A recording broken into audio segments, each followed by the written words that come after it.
6:31 on Tuesday, May 9th, and I'd like to call this meeting to order.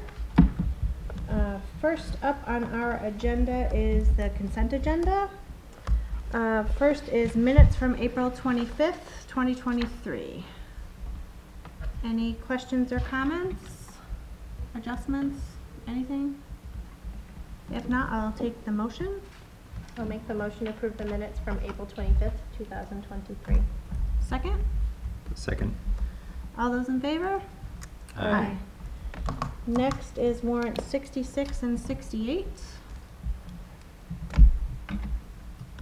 Questions, comments? If not, I'll take the motion. I'll make the motion to approve warrant 66 and 68. Second? I'll second. All those in favor? Aye. Next is visitors' comments. Any citizen wishing to speak before the committee must sign in with the administrative assistant prior to the opening of the regular session of the school committee. The visitor will identify themselves by name and address and shall speak for no longer than 3 minutes. For anyone unable to sign in ahead of time, we ask that you clearly state your name and address so that this information can be included in the record for the meeting. Seeing none. Next up is Marcus.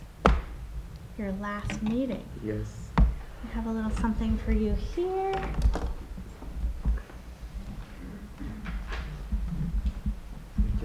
Thank you. Thanks for all the hard work. Don't make Mom cry. Thank you, Marcus, for your long time. Thank you. Appreciate it. Job well done. Excellent, excellent job. And what grade was it when you started doing this?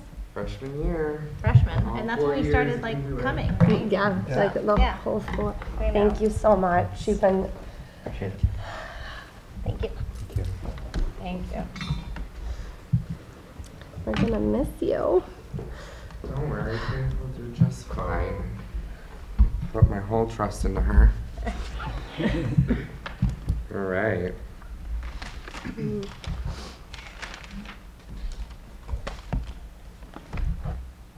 For the East Meadow portion of my report, we have Teacher Appreciation Week is this week for all staff. We have that going on over at the high school, of course, as well. So just some special treats going on for staff in both locations.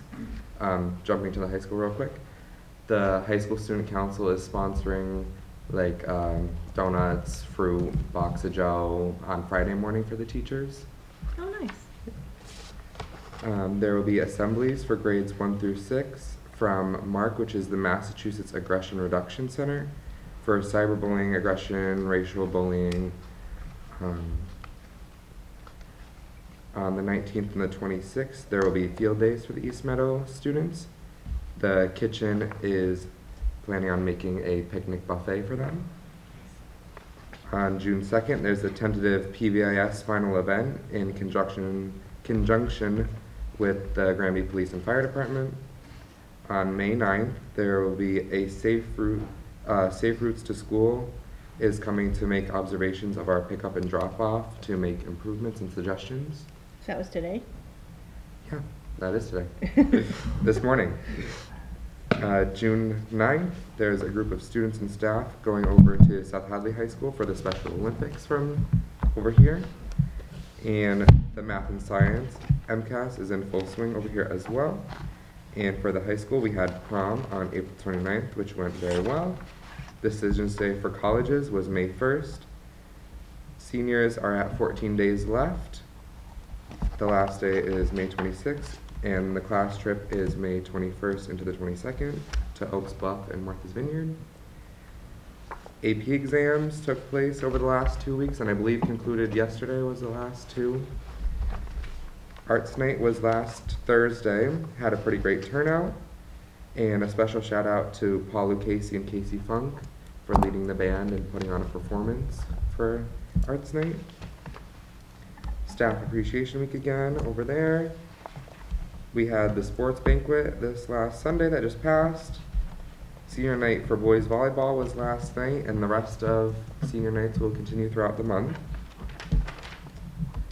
the semi-formal luau for junior high, which has been going on for a good number of years now, since before I was even in 7th grade they had it going, is scheduled for June 2nd, Friday. The class of 2025 has a car wash on the 20th of May from 9 to 12 at the Granby Council of Aging, featuring a bake sale and can drive. The weight room has officially been open on Monday, Wednesdays, and Fridays with Mr. Greeny from 2 to 3:15. And the senior yard signs have been placed in everybody's yard as of yesterday. That's it for me. Wow. How's it feel? Bittersweet with everything, of course, but I'm ready. Any questions for Marcus on his last meeting? Try not to look at you. Can't look at her. No. What a ride though, right? Yeah, it's been a long one. And then for us, I feel like it was like that. Right. You know? Considering the 4 years, right? Like Right. everything Right. that came with it. I mean, not just here, but your high school experience. Right. So much has changed. Yeah, yeah. So much. So you will certainly be missed, Marcus Barron. Thank You you. gotta come visit. I will. I'll be around. I'm not going far, so. Where are you going? UMass. UMass. Yep. Excellent. 4. Nursing. So my boy. So proud. Thank you. Excellent. All right. Awesome. Thank you. Hope to Thanks, have you back everybody. as alumni I will. sooner than later. Thank you. Thank you. All right, and since I've already got the waterworks going, I might as well continue. It's also 2 members of our committee's last meeting, and so I just would like to take a moment to acknowledge you guys. You. No crying. Thank you guys No for everything. tears. I'm trying really hard, but Marcus got me. Thank you for everything. I'll say thank Oh. you again later, but Oh, thank okay. you for everything. Yes. Thank you for Yeah, my I need to find a orientation. freaking- I appreciate it. Yeah, keep it over there. Thank you, Breaking you right Stephanie, in. for Thank you. everything. Thank Like you I said, so for my much. orientation. All right, Ernie. back to it. All right. Whew, okay. So, with that, the first item on our agenda is the vote for the athletic, increase, the fee increase. We had put it off just so we could talk about it, think about it, and then, have it for a vote for today. So, with that, wanna run it down? I'm just looking for it real quick. Is it in the folder from the last meeting? Yes, it should be in for the Okay. last meeting. I can share it with you, Stephanie, if that's quicker. It's, Oh, I there's got it. a thing in here still tonight too, Really? with the links. It's a school committee presentation proposed fee increase for 25-23. I don't, Right in the middle. it's not on mine from April 20th. Are you talking in the folder? April, from May 9th, today. Oh, today's May. Ha ha ha. Found it. Sorry.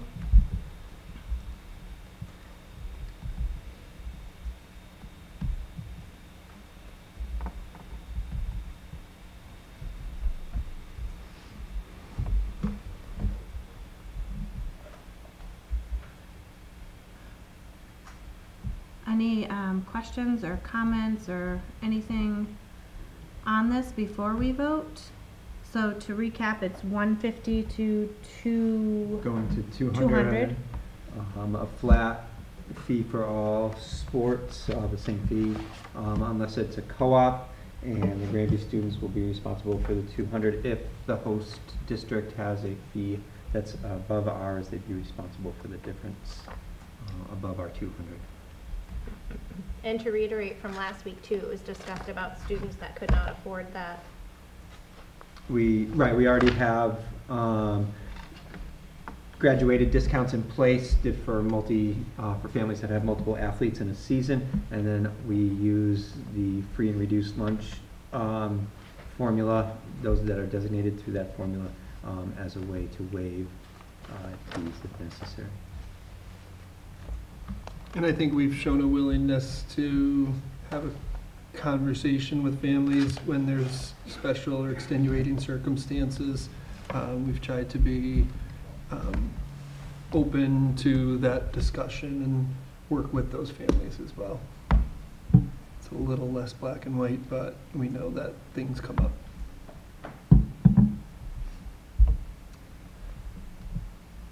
If there's no further discussion, I'll take the motion. I'll make the motion to increase the athletic fee. Can I have a second? I'll second. All those in favor? Aye. Okay, next is the superintendent evaluation.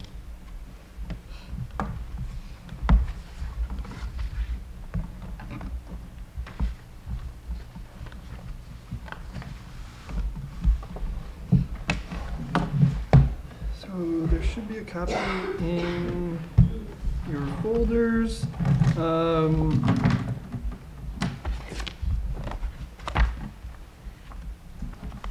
So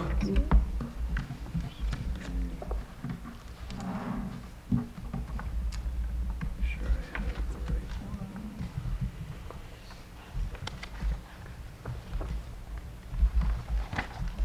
And I did give everybody a red folder with updated information in there.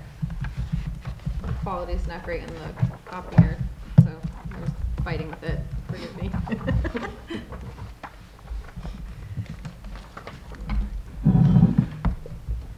So I used the same format that I did last year, and also really used the mid-cycle review. This is the end of cycle, even though it says mid-cycle on the front. I need to make that edit.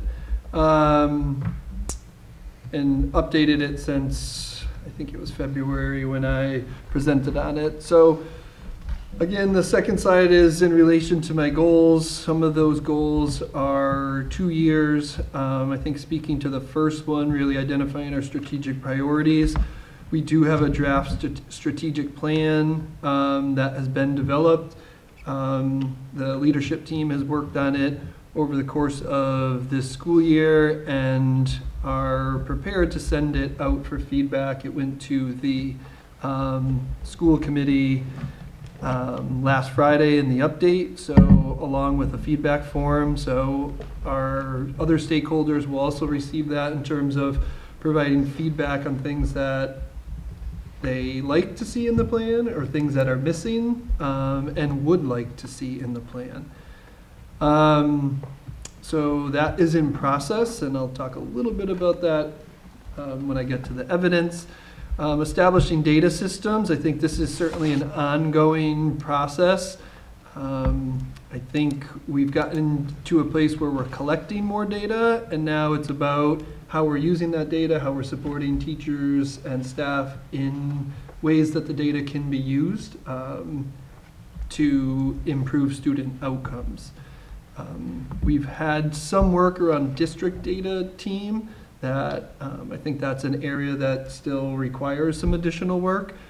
But I think in some places, East Meadow, I know, has had data team meetings after each of the benchmark assessments and trying to get teachers familiar with setting goals based on the data, targeting certain skill areas, and then reassessing students to monitor that progress. So certainly have made some steps in the right direction, but work to be done.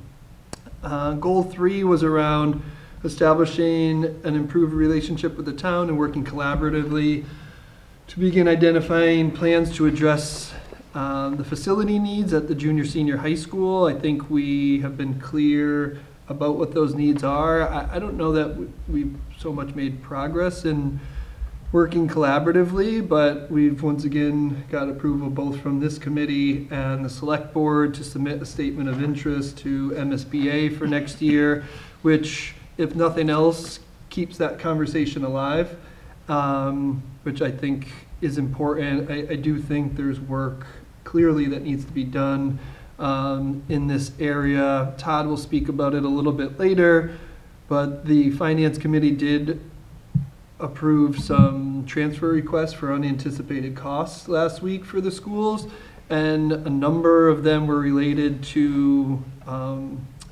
specifically the boiler system at the junior senior high school. And I think while we've been able to absorb some of those costs in the past, I don't think we're going to be able to anticipate every upgrade and need that a boiler that was original to the building is going to require.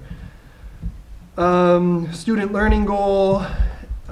This is really, again, connected to using data, using our own benchmark assessments through IXL, specifically in math and literacy. It's an area, this was a 2-year goal, and it said 90% of students will demonstrate growth in math and literacy based on district benchmark assessments. I anticipate revisiting this goal probably with some more specificity. I think we've made some significant progress at some grade levels. We have reached this target, 90%. But overall, district-wide, K through 12 in math, we're just under 70%. I think it was 68%. And in ELA, we're at 73%. So 73% of our students have shown growth from the middle of the year to the, from the beginning of the year assessment to the middle of the year. Again, part of, I think, the fallout of presenting this now and not 3 weeks from now is I don't have the end of the year data. So we may have reached that goal. We could have seen a regression. We're just, this is the data that I have right now. But pretty significant growth, 68% in math district-wide, 73% in ELA. And I think I said early on, right around the time we were talking about these goals, is as we're coming out of the pandemic, really trying to pay more attention to teaching and learning. I'll talk a little bit more about that throughout this presentation, but really being focused in on that, using the data, identifying specific gaps or specific skills that we can work to address. And the staff, by and large, has been responsive to that. So this is really a credit to their work. I've set the goal, worked with the leadership team, but it's really the teachers who are implementing that. And I think we've seen some places where we can support them better with that too. And I do talk about that in areas of further work. And in terms of participation in the new superintendent induction program, I was actually there today. It was our last in-person meeting of the year. I think I've certainly been an active participant. I think I'll change my professional practice goal next year, even though I'll be in the third year of the program. The focus there has been helpful in terms of networking with other second-year superintendents. We've done a lot of work around the racial equity, diversity and inclusion work that is really being pushed statewide. So that's been really helpful for me. I think, and I'll say this again, I think one of the challenges for me that I've grappled with on my own is, like, how do I build my own capacity? How do we build the capacity of the leadership team to lead this work?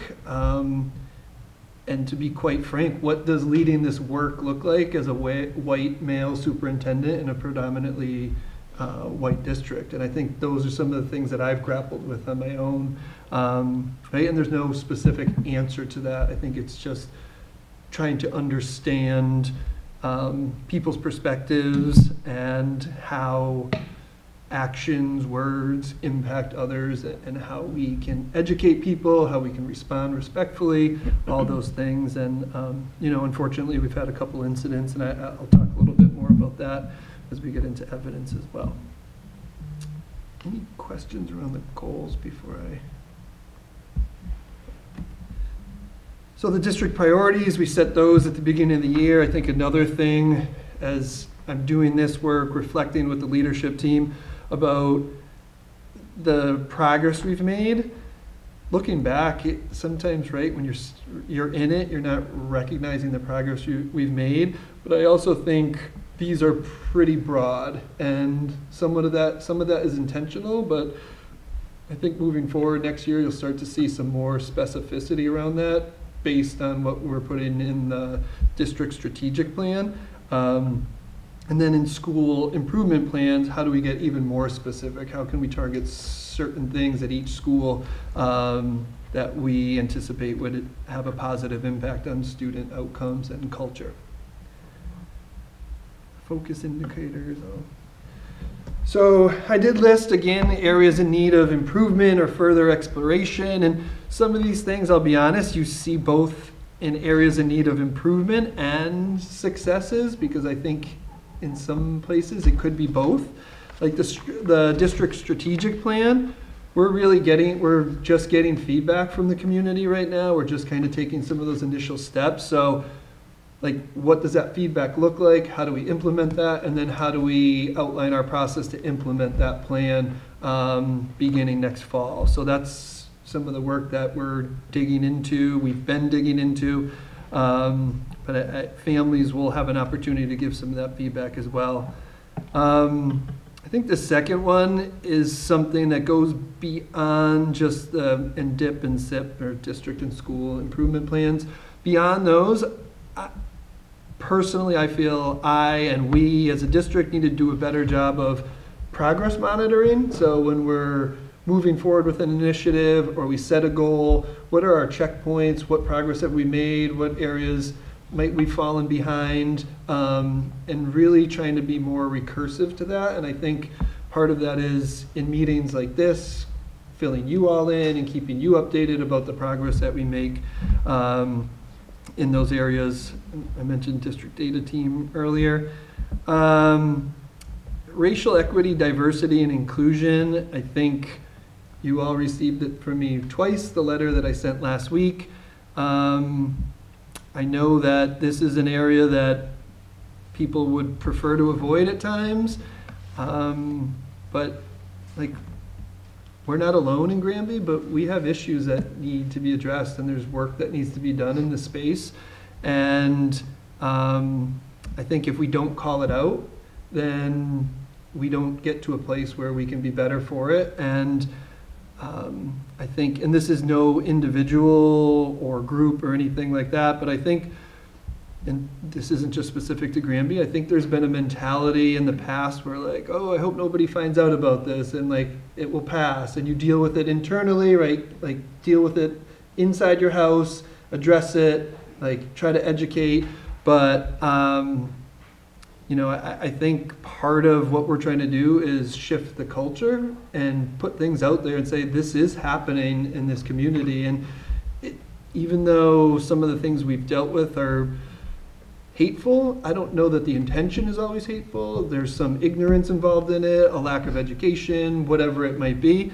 So we need to have a more comprehensive plan around that. I think we've tried to build, like I said before, some of the leadership capacity so that we feel better prepared to have some of those conversations and lead that work.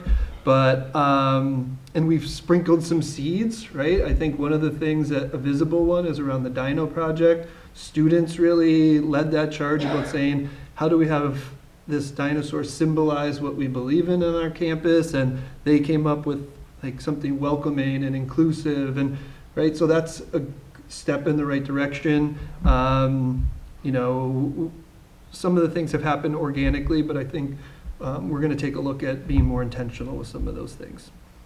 Partnerships with outside organizations, that's something I really want to push for. We did this year join the Granby South Hadley Chamber of Commerce. I've participated in a couple of events, and like part of that is networking and trying to make connections that might lead to internships for our students, job placements, getting a better idea of what skills employers might be looking for and how we prepare our students for those. Emergency operations trainings, we got the emergency operation plan up and running. We did a community event. It wasn't as well attended as I think any of us would hope. So like, how are we communicating our emergency prep? I think that's an area where we're going to continue to need to work. East Meadow report cards, I know some good work has been put forth in those this year, but there's still work to be done in terms of consistency and a cohesive approach, and helping both parents, students, and staff understand, how this might look different than a previous report card, and so that they can understand progress students are making. Hiring and exiting procedures. We've had a small subgroup of DLT working.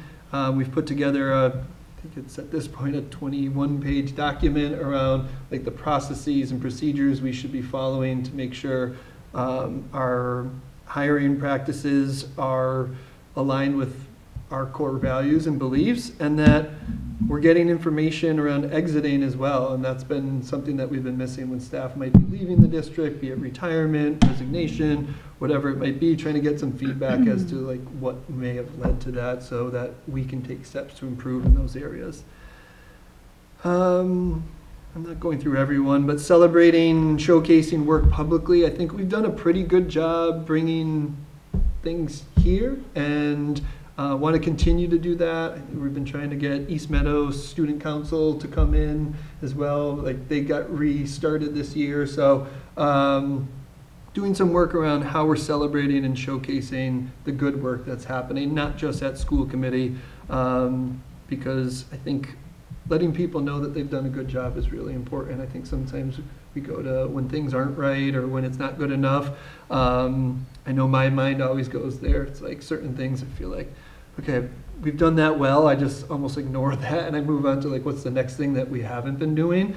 But I do think it's important that we're celebrating and showcasing the good work that's happening. And then a district-wide comprehensive professional development plan. That's something that we've already started to work for next year. One of my goals is that when teachers come back in August, if not before, we have professional development planned on a few key priorities at each school for the year, that their hours of power, their professional full day and half day professional developments are planned out, that they're intentional, and that we stick to those things and not like whatever the hot topic of that moment is, like change direction. Like if we're identifying these as priorities based on the information we learned this year, that those are our priorities unless we've met that goal or we feel like we're finished with that work, we're sticking through that. And that's something that I think just needs a little bit more attention. Successes, I think having that draft strategic plan, I think the way that we've set it up may not look like a lot of work has gone into it, but a significant amount of work and revisions have gone into that. Appreciate any feedback that people have. But we anticipate that document will guide our work over the next 3+ years. And right, it's hard to see that far down the road, but we believe if we're strategic in which levers that we're pulling, that we can maximize opportunities for students and staff. Data dashboards, we're at a place where teachers are, after benchmark assessments, they're receiving data dashboards that they can use. We need to better support them in how they can dig into that, get a little bit deeper into that data, but that's some of the work that the PD calendar and things like that should help us move forward. Professional development agendas in Google Classroom, maintaining that so teachers can go back to it. Visibility at school and town events. I was fortunate to meet with the PTO last week. We're going to share a table at Charter Days this year. It's really intended to be informal. We're not selling anything. We're not handing anything out. But I think one of the goals when I said this last year and when we had discussed it was the schools are a big part of this town and we should be a part of the town events. We started that with Dino Fest. I think we learned a little bit about that. Stephanie was on like that first shift and was like, we don't have a tent, we don't have a table. So we made it work. It made it work anyway. And already in conversations with the folks for Dino Fest next year, and this will be our first time at Charter Days. Again, we're going to work with the PTO just so it's not the DLT or any school committee member or staff member who might want to volunteer sometime. There might be gaps in what we're able to cover. 2.5, 3 days is a long time to cover. And it's graduation weekend. And it's graduation weekend.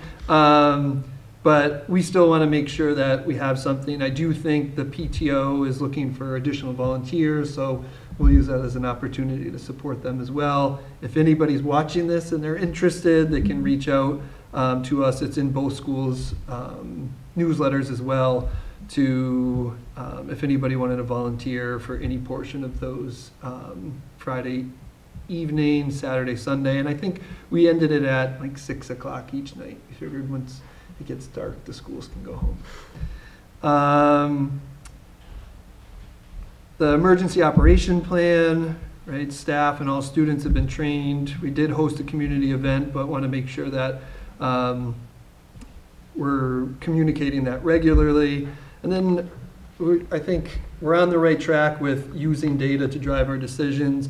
The Learning Walk tool, our benchmark data, accountability, that's all informing some of the work we're doing to plan for next year already. How are we connecting certain things that we've noticed through our learning walks at both schools over the course of the year to professional development for next year, right? We want to make sure teachers aren't feeling like, oh, we're doing this over here, we're doing this over here. Like everything's connected, from educator evaluation to learning walk tool to our district and school priorities, and trying to be more cohesive in our approach to those things.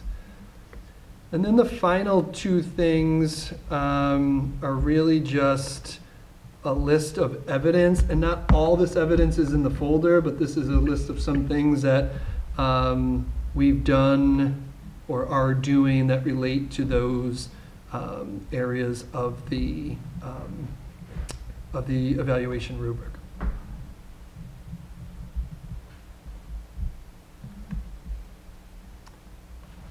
I like how you broke it down under Me, each.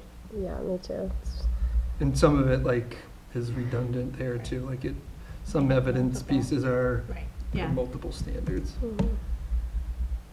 I really appreciate the format. Again, I know we've talked about it kind of throughout the last year and the process this year, but I feel like it's a nice way to review information, add in current information, have it still kind of exist to refer back to, and kind of manage the whole process so that we can potentially give you valuable feedback to kind of move forward as we look to next year as well. Yeah, I appreciate that. I think last year it was kind of a shot in the dark. What should it look like? What's the format? And I want to make sure that I'm giving you enough, but not overwhelming you as well. And obviously, if anyone has questions, I think we said the committee would be sending the forms back to Jill by next Monday. If people had questions between now and then, I'm happy to hop on a call, or if I need to clarify anything, happy to do that. But I appreciate that feedback, and knowing that you guys are happy with this format is helpful for me. What makes it so much easier when we're going through to work on our form, it's right there. So I liked it. I used it last time when I was going through the form, so I appreciate it as well. Any other questions or anything on this? So Jill, we'll just send them back to you? Yep, send it back to me, and then I'll do the whole, I'll Put it just together. stick to a similar format if people are comfortable with it, meaning keep all the comments and just kind of compile under each section, and then kind of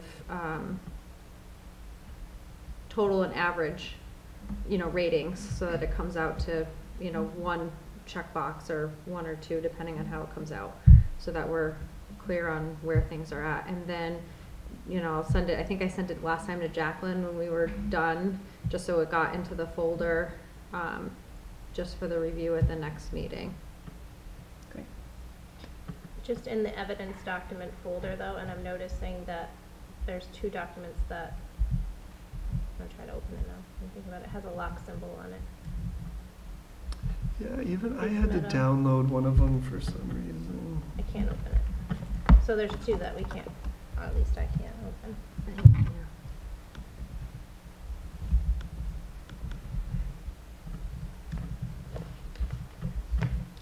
One is titled GJSH and the other is Mhm. EMPD.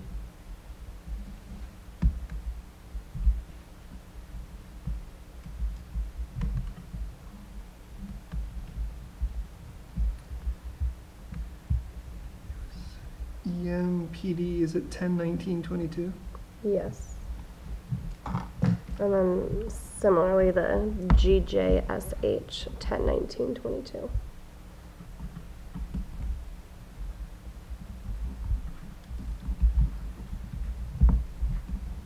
Those are both, just so you know, they're just professional development agendas because we reference them in there. So I'll work on that and try to get you a document that's working. Does the MASS testimony open? That was one that I think I had to download. I had to download it. Yeah, I have to download it. Yeah, I don't know why,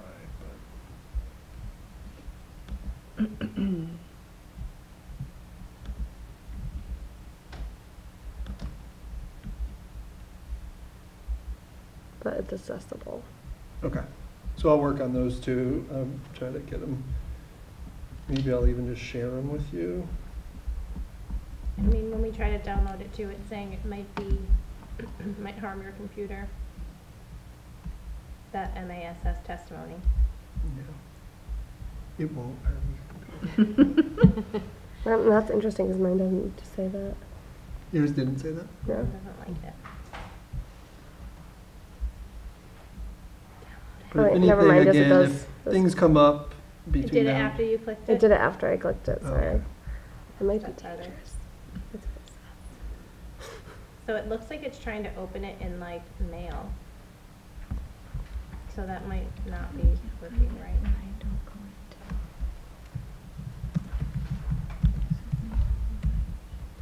Because I think it was Mm. downloaded from an See if I email. can make goals. Maybe that's I why. can't find the main file. I'd have to save it as like a PDF. I can't open it. District heavy evaluation in search and drive. Must just not be saying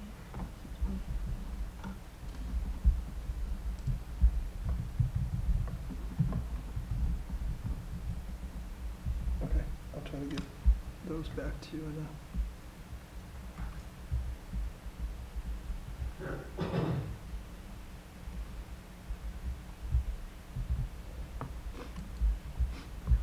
Just type in this one. Yeah, I know, Yeah, I was trying to but- find it, like where the root is, Oh, gotcha. you know what I mean, like why I can't find it. Oh, here it is. I have to go out this way.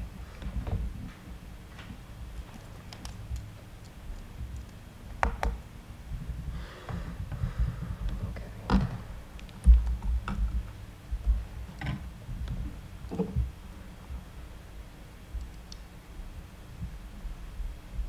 Okay. Anything else on this? All right, sub-account for student activities. So, meeting with the high school student activities director. So we're starting to get some field trips and some, particularly field trips that are not like grade level specific for like the senior class or the junior class, that there are some that are more curriculum based, and so we have multiple grade levels. So to get the field trip payments in a place where they can be, where it can be earmarked for the field trips rather than trying to piece it with all the different classes. And one time only is a sub-account that they have. It's not appropriate for some of these because they'll be held on to a little bit longer while they're, if there's fundraising related to it. You know, one example is the science trip next year is going to be a little bit longer. So to create the sub-account will make it much easier for them to make the payments and track the student contributions for their field trips. So do we need a vote then, or? Yes, it would to be to create a new account for this, within For the the high student activities. for the high school for student. yeah. Junior, senior high school student activities account. Any questions? Would it be 7 through 12, or was there one for 7 and 8 and a separate? No, for it would be 9? 7 through 12. 7 through 12. How come this wasn't needed or used before? Was there a different way that they looked at it? I think that it was, that some of the trips could be it's not just in and out. We used one time only for those in and out trips, but with some of them might be over a longer period of time with some fundraising, some other donations that it's gonna be easier to track it this way. And the last time, we probably didn't get that far, because the last time they talked about the trip, it ended up being canceled because of COVID, so maybe we didn't get that far to. Are we talking about this for the particular trip? That's one I'm of thinking it the might be the reasons that impetus. we're proposing it, is because that trip has some unique elements, and we anticipate other curriculum-related trips. How does that happen when that one's not a school-sponsored? It is school I'm getting into sponsored. the weeds.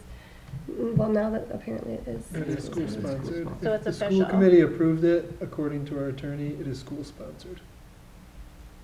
So are we going to, never mind.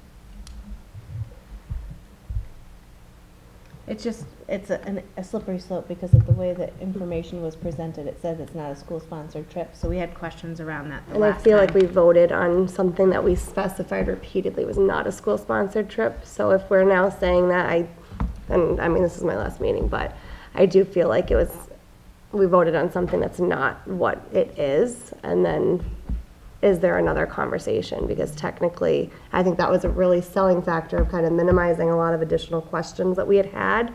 But because we capped it with it's not school-sponsored, we're going to adhere to all of these things, we kind of, at least I can say I was more like, okay, like that's that. But if it is school-sponsored, that's just, to me, almost different. It's not what we voted on. I don't even know how that works. So it's I'll say, I think we played both sides of the fence on that, because we kept saying it wasn't, but then we made her go back and ask questions as far as transportation, chaperones, things like that, to follow more in line with what we thought our policies read. Well, and for Stephen saying too, the fact that we voted, that Right. made it. So that makes it a school-sponsored trip, but I think what I'm understanding is the point that if it's not truly the way our vote was, we'll have to look at it, see if the way our vote was, then those funds shouldn't be housed by the school. It should be done separately because it's not school-sponsored. Is that sort of where we're at as far as the bottom line? Is that what I'm understanding? That's kind of where I was driving with it. Okay, that's what I thought, but, Because, again, there was a lot about that particular company, let's say, for lack of a better word, that we probably would have had more follow-up questions regarding transparency of how, now I'm losing words, of how the process works for the staff that are organizing it plays out.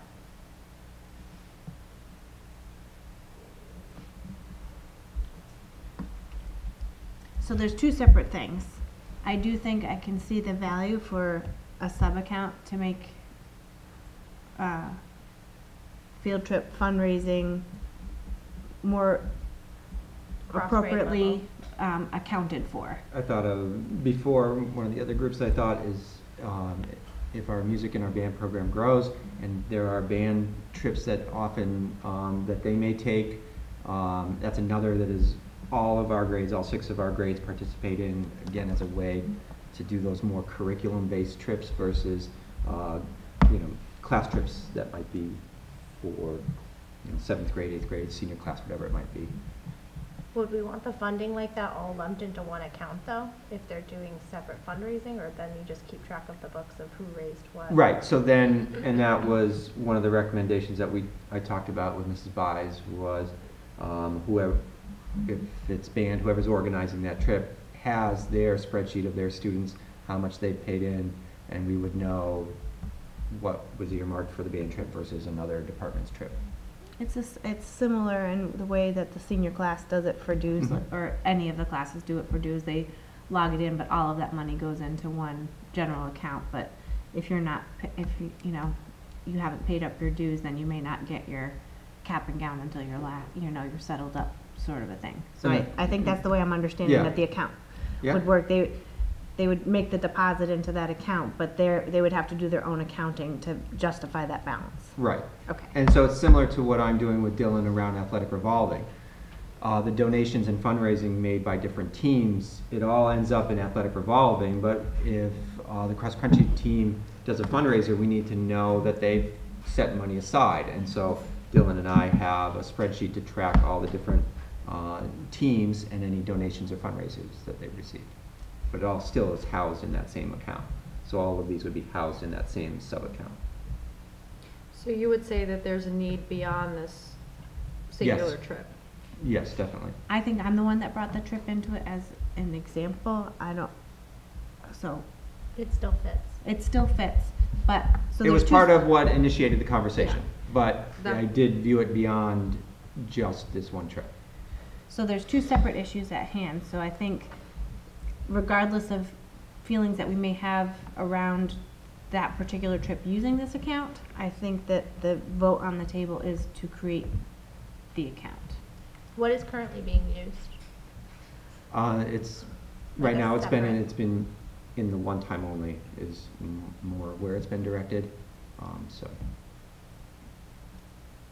And like, we've used that for the soccer team, we bought sweatshirts, not through athletics. Everybody paid their $25 for a sweatshirt, we deposit one time only, then we get the invoice and we pay it out. You know, it's like a 3-week, a month turnaround on something like that versus some of the trips. So that's why we're trying to separate it from one time only.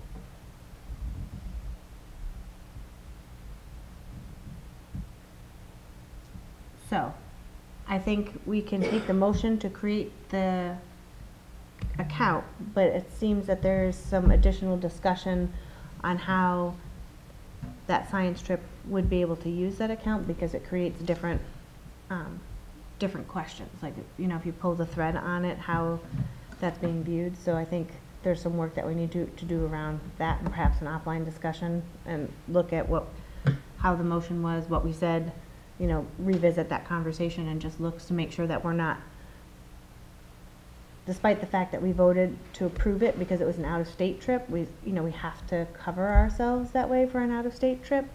Just like if there was an international trip, if we had a travel club, it has to be approved, but how it lives and all of that. So I think we just need to pull the thread on that. So are we comfortable taking a vote for the creation of a student activities sub-account? I'll make a motion to approve the sub-account for student activities. Can I have a second? I'll second. Any further discussion? All those in favor? Aye.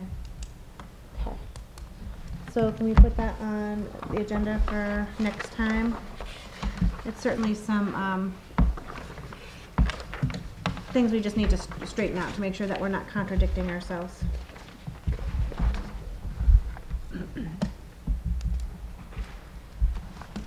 I don't know if now's the time too, but Jill and I had mentioned too, we're gonna reach out about trying to get together for our policy subcommittee too, one more time in the next few days, and post it and just make sure we're clear on what we were thinking before we give the doc to you before I head out also.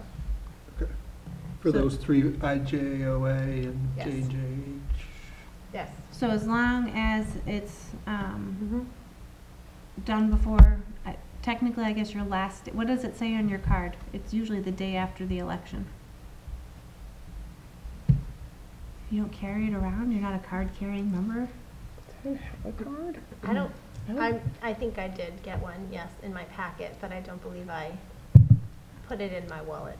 I have enough garbage to carry around that I don't need. Obviously, having something like that would have been smart, but no, I don't have it on my person. But I hope the intention was that we could connect tonight about scheduling, so then we could get it Sure. posted. Posted. So, yeah, so, Before we yeah. get close to the, Yes. So we can take a minute now, and is there a date that you guys have in mind? Or do you want to reach out to Jacqueline No, tomorrow? we'll reach Okay. out to Jacqueline to post it first thing in the morning. Okay, sounds good. Next is enrollment dashboard. So another relatively quiet month. Unfortunately, the one movement is a withdrawal in 8th grade, and that was due to a relocation. Family relocated out of district.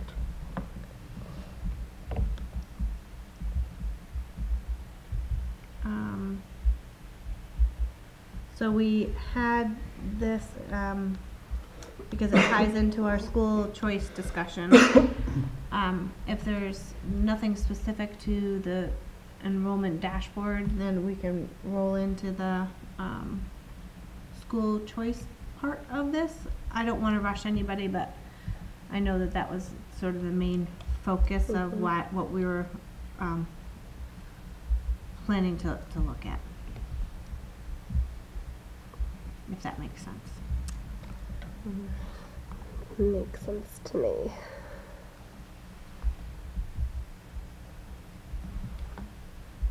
So I would say one thing around the school choice, and not tonight because we have it as discussion, but I would say at our next meeting, if not definitely the meeting after, we probably need to make some decisions on seats. A couple families have reached out, just inquiring, and I've kind of said it'll be late May, early June, and then the lottery, if needed, would be mid-June. So, Sure. So could you, Do we have any more updates on some of those missing? So kindergarten right now we're at 39, and we have heard from 5 families that had not yet enrolled that they're not planning to attend next year. That still leaves 8 families outstanding. So something that we are paying close attention to. so the So 39. I don't anticipate any school choice in K unless we had to open up a 3rd classroom. Mhm. And this is somewhat, so last year we were at 38 at about this time. It is kind of like living on that razor's edge. So we've had conversations about a number of directions, but obviously our preference is to maintain 2 classrooms. Yeah. So is that the biggest, what about applications received for, school choice? We're at, Looks like 2. These are last year's. Sure are. it has stagnated a little bit. This is 25, it's actually 26 now because there's a 10th. 10 have requested 1st grade. Everywhere else is either a 1 or a 2, except 9th grade has 5 applications. It's a lot, 1st grade. Yes. It's a lot of 1st grade. And we had only toyed with the idea of possibly 2 or 3, but even then, that group is Right. 37.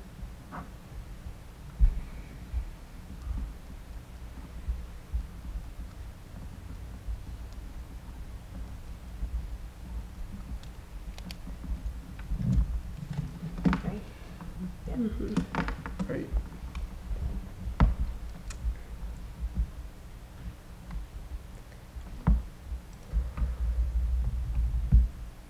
Yeah, I think all the other grades are pretty close in line. I think 9th grade was at like 2 or 3 spaces. I do think Ally has seen the 5 and she's wondering how she might be able to make that work if possible. But I think yeah, it's really that 1st grade group. What grade is it obviously. you said that had the 5? Ninth grade. 9th has 5 applicants. So that is, they're at 48 then, grand total is? Yes. Oh, wait, oh, it doesn't matter, because it's, oh, no, it's 8th grade, they're at 50, so 5 would be 55. Right, because they're current grade Mhm. 8s, right? Yeah. Mm-hmm. And I know from that group, we have one application for a Chapter 74 non-resident that wouldn't be Pathfinder to Smith. So we have one application to Smith Voc from that group, and then Only it's one? only one. I've heard 3, so there's more coming, perhaps. They had to let us know by April 1st. So, Maybe they chose Pathfinder instead. possibly. And that, I was gonna say, When do we hear about Pathfinder ones? it's typically right around now. Definitely if in the next couple of weeks. Maybe it's late, a little bit later in May. I'll double check on that though. Is it this one? No. The document that you created, or Casey possibly, proposed school choice availability 23-24.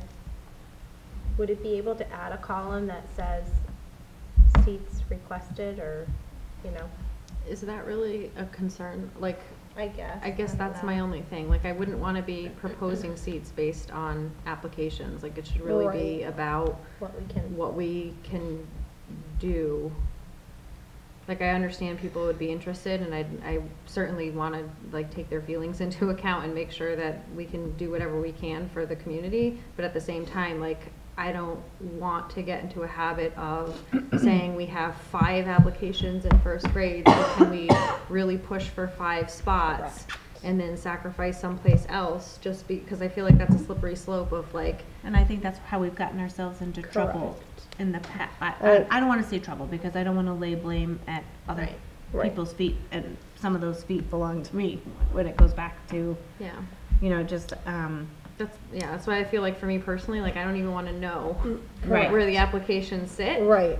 And I just want to look at the strict numbers and then, like, figure out what we're able to do based on enrollment and kind of look at that. So there's no, like, you know, element of you did this because of X, Y, or Z, or you chose that because of whatever. It's just, It's this great is what we're able to information, do. right, it's good information to have, but at the same time, it almost doesn't, in my mind, you almost don't even want to consider it, because we really want to look at what are our current numbers, what's some room to grow, and what are our values as a, right. So We're- when we had gotten the numbers from the leadership team, we made some comments, asked some questions. Mhm. It's probably time at our next meeting to pull those numbers back out. They were going to ask some questions, look at some things, readjust to get updated numbers, and then we can start to focus on that. Because like Jill said, it really matters more where we're at. So to have those numbers updated to where we are, and, maybe in a different color, parentheses, whatever, like,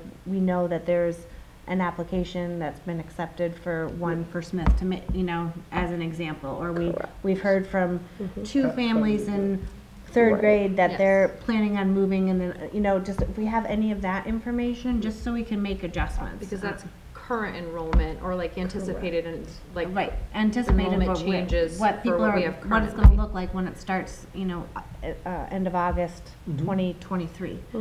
So, I do think we should put it on the agenda for the next meeting, so that we can, take that into account and sort of,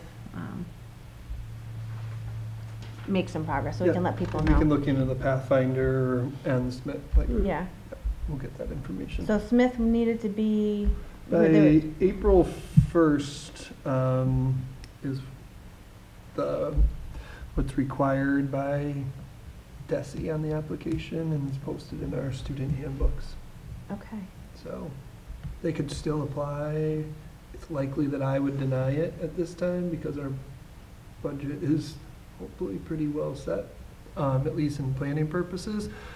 But they could also appeal it to DESI if they were denied. Okay. That's funny, because I didn't know about this one, but I know 2 others that are saying they're going there, so, interesting.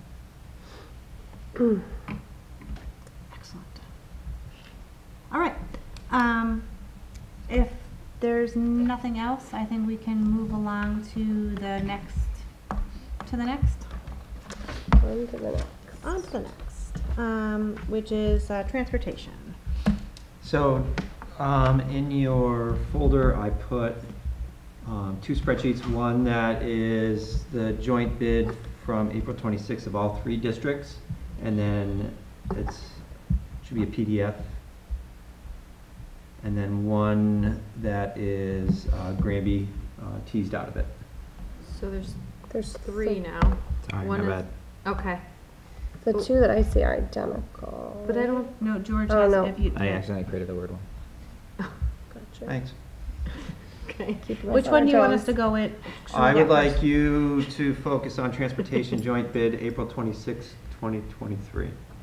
With the, The three. The For three. Granby. I was gonna Just say for the Granby longer only. one or the shorter Yep, one? just for Granby, the shorter one. so why would you, just so this is what our actual cost is, rather than, I don't understand Worrying about why, what the why other would ones you? are. why- So it just makes it easier to hone in on Okay. the Granby elements of it. Sure. The other page has what the total bids from the two companies would be combining all three districts. Okay, And that won't, I don't imagine that'll affect the final decision. So today I'm presenting the information to take under advisement. We're not looking to make a vote today on the transportation contract. There is discussion of potential nonconformity of one of the bids.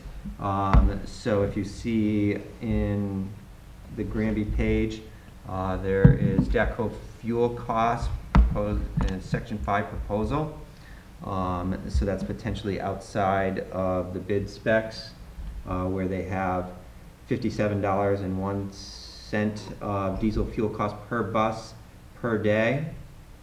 So an annual cost of $10,261.80 per bus, which isn't in their bid sheet information. So the bid sheet information, you can see above that part of the chart is collective is $684,360.20 for Granby. And then if you look down further, once you add in the additional cost of $71,832.60, which is the total fuel cost for the 7 buses, that puts it at $756,192.80. First Student is the other bid, and you can see their collective bid. I broke out late bus, regular ed run, field trips, mileage, and driver wait time, which are all within what the bid specs we're looking for. And their total bid is $707,950 for the collective, and there's no additional add-ons. So that's why that number carries down to the chart below. now this number seems considerably lower than what we were looking at, It is lower than the original. because I thought it was First- like 984 or something was the original. So the 9, that's including special ed transportation, which is not Okay, part of First Student's bid. okay, so that's, was the number that I was reading, so I appreciate that. Thank you. Yeah, so we proposed 304,000 for special ed transportation. So it puts us well over then. Correct. Oh, okay. Awesome. And I shared all of this with the town administrator last week. Okay. So, Just curious, is this assuming the same bus structure that we have now as far as how many buses per? Right, so the Okay. bid structure goes out under our current, or the bid parameters went out with our current number of buses and runs. Okay, And we have talked before that there's a provision for reevaluating it, the number of buses necessary. when does that happen? So once we, Posting stuff. once we enter into an agreement, we'll have the opportunity to explore what our options are. Okay, gotcha. This is again the situation, though, that we're required to take the lowest bid, correct? Yes. So you said we're just talking about this evening? Mm-hmm. So, but we had, in previous meetings, when this similar information was presented, it was looked at for a vote at that point. So we're not looking for a vote at this point because they're still reviewing the process? So we want to make sure that there's no concerns around the potential nonconformity of one of the bids. So just waiting for final advice. Yeah, because the From the joint. nonconformity puts them at higher than, Right, and I just, we First just want to and- make sure that everything is correct by the time when we make that vote. So they broke it down different ways. Well, they excluded a Mhm. large section of the. So it appears that rather than doing through the mileage portion, they did a specific fuel charge, which, from my understanding from TMS, who was the lead on this, that there wasn't a component in the bid specs for a fuel charge. So it was just not included the first time? Correct. so can you explain to me collective and individual again, like why? So one of the districts, so when the bid first went out, the companies had the option of doing a collective bid for the 3 districts or an individual. One of the communities required an individual bid as well. I see. So this time, the 2 companies submitted both. So essentially it shows this, a savings with the collective, Correct. which is why it was anticipated that it went out that way to begin with. Correct. All right, well, it's excellent information. It's interesting to see. And we have no recourse. I mean, like, it would be nicer to use have the lower number, right? Like, because that, with that fuel cost, it becomes, higher. But we're sort of stuck. Yeah, and I think that's the part that, where the nonconformity could come in, and I don't want to speculate where it goes if there's nonconformity again. Awesome. Such fun. Any other questions? So you just have to keep us in the loop. I will. or, You Yep. know. We'll put this Back likely on- back back on the on agenda agenda for the next meeting. Hopefully have some more clarity. I think too, like last time we found out on Monday or Tuesday, we approved, then we had to rescind, so part of it is presenting the information, getting it to you all, and then we can keep you in the loop. Is it too late to adjust the warrant article? So that's why I sent the information to Chris as soon as I had it. Okay. The information that you have. So if he chooses to do that, he would be able to make the adjustment to reflect the actual. Yeah, he has the same information. Okay. Yep. I'm just clarifying for myself, make sure I'm understanding. Yep. All right. Well, that's kind of an interesting thing, huh? I don't think the process has always gone quite like this, but I guess they wanted to make sure Todd's first round was a memorable one. All right. Next up is superintendent's report. So just another reminder, I think everybody's gotten it a couple of times. Please don't that say it. What day is it? Tomorrow is an early dismissal day, not May 17th. There is a full day of school next Wednesday, May 17th. Just want to make sure we're all on the same page there. We talked a little bit about charter days earlier. Certainly looking for, be it parent or staff, or even student volunteers, we would welcome to help cover the shifts that we have available. If anybody is interested, please reach out to my office. Summer school interest form, again, much later than we had hoped and anticipated. I think this is something that would be an area in need of improvement on that evaluation form that I did not list, that I'm getting this out much earlier to families, but it will go out tomorrow with a focus on students in entering grade 1 through grade 5 for the 23-24 school year. And then just want to, I know you were all there, but notify the public that both of the school's capital improvement articles centered around security upgrades to the camera system at the junior senior high school, along with a fob reader on a door and a handicap accessibility button, and classroom projectors. The second half of classroom projector project were approved in the first part of town meeting last night. And as most people may know, that town meeting was split into two meetings. The second meeting, where we anticipate the budget to be voted on, is Monday, June 5th. And that's all I have. Quick question, do you know anything about the basketball summer thing that went out with Officer Healy The too? I know that has been sent out.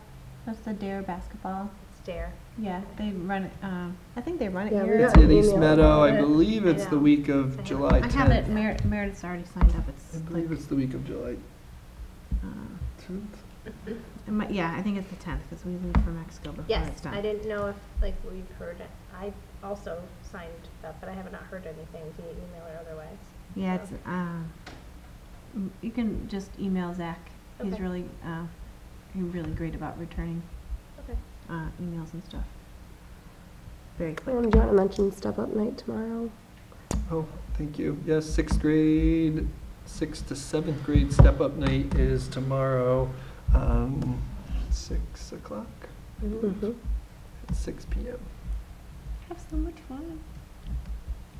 I'm trying to think of, there's so many things on the calendar right now. Yeah, because our next meeting will be before all the senior stuff, award nights and Yes. everything, yeah. Okay. My brain's just not processing. I know, I couldn't look past tonight, to last night. All right, next is is Todd, Finance and Operations? In the folder, I put a PDF of FY23 unanticipated expenses. I went to the Finance Committee meeting last week, presented 6 items. 5 were at the junior senior high school, 1 was at East Meadow, and presented the 6 separate items totaling $20,168 of unanticipated repairs.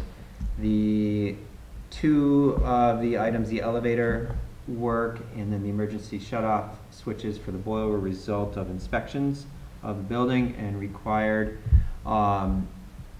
because of updated guidelines. And so we were able to have the town transfer for those. The retubing of the boiler has happened, so it's leaking internally prior to the heating season, and so that was repaired. The East Meadow one, it was a check valve within the tank for the oil tank for the boiler. John Sullivan said really it's a part that expected to have much longer service life, given how new the school was renovated.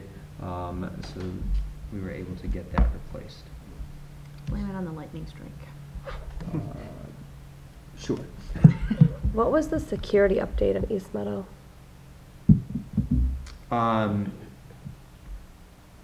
Was that through, David, are you? I thought that was also because of the lightning strike. Yeah, there was a combination of things that affected the security cameras. As you recall, that was a popular topic a year ago. More than that. So, Almost 2. yeah, some of the damage caused by lightning strike was covered by insurance. But then there was also some other issues that were not related to the lightning strike that required us to purchase software and to have the cameras individually all reprogrammed, so we had to pay someone to program each camera. That was outside the insurance, so that was a cost we had to bear. Okay. That was causing the system to not work at all, so that was resolved a few months ago. Okay. Thank you. I assumed it was outside of the insurance, or I was just curious. Thank you. There's no cost line item to the second to last one. I'm just curious. Because we weren't sure if there was going to be an impact This was in notes that we were taking on some changes in enrollment. Okay. Okay. And that's the only. That's it? Yep. Unless I have some questions about that. Will we have the remainder of this put in, what is it, set past the transfer request? Does that go into our budget now? So, all of the items have already been paid, so we are going to be, it's gonna return to those accounts. So, So all of them were approved. right, for that transfer request column, yes, all, the finance committee supported the 28,000 worth of transfers.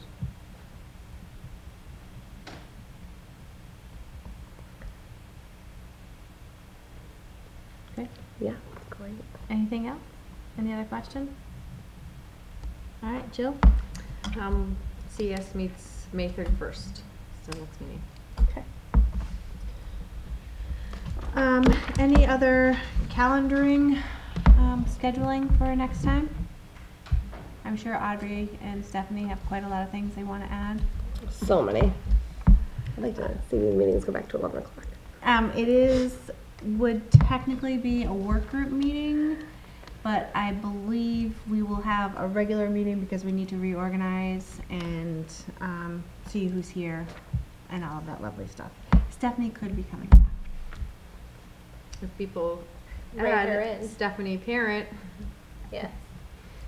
There are 2 of me in Granby. what's the middle initial? I think they both have the same. Oh, that's Is it? interesting. How would that work? I don't know. They actually don't live in town anymore. The others, Oh. their child comes to. It's L though, isn't it? It is. Yeah. Not mine. Mine's not.